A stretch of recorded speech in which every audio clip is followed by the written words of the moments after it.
The impact of coaching can be huge because you are, as a coach, one of the very few people they can be completely open with. So I worked with a senior manager who was clearly doing a fantastic job. She was working with some seriously intelligent people.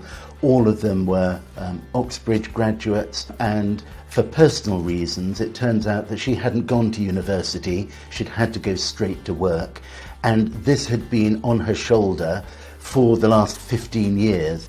When we explored this, she also realised that she didn't need to be the same as the other people. I knew that we'd broken through, and she came back in to the next session and said, I've realised that these people I'm working with have brains the size of a planet, but they can't actually tie up their shoelaces, so we make a really good team together. And she'd stopped measuring herself against them and started measuring herself against her role, and her confidence just grew enormously, and she was promoted within 6 months. I was coming back from a meeting in London. Someone tapped me on the shoulder and he said, I just want to tell you that the coaching we did may only have been a couple of sessions for you, but it changed my life.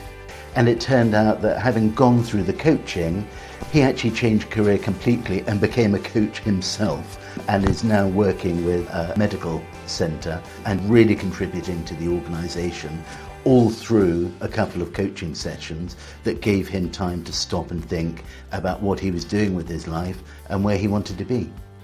I worked with someone who'd been with an organisation for around 20 years. They were a senior manager and they really felt they should be at the executive level. But whenever we talked about that promotion, their voice went quiet. I knew that something wasn't quite right. And when we unpicked that, there were several reasons why the individual didn't want to move. He had family commitments and didn't want to move around the country.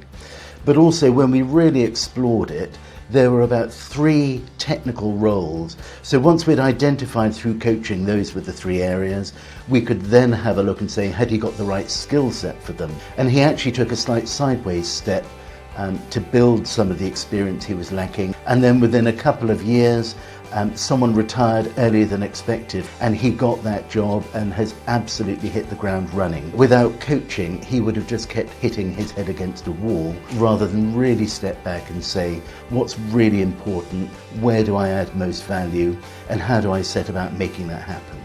I honestly believe that coaching is for everyone. I think so long as people are up for it and are prepared for change, coaching can be really powerful.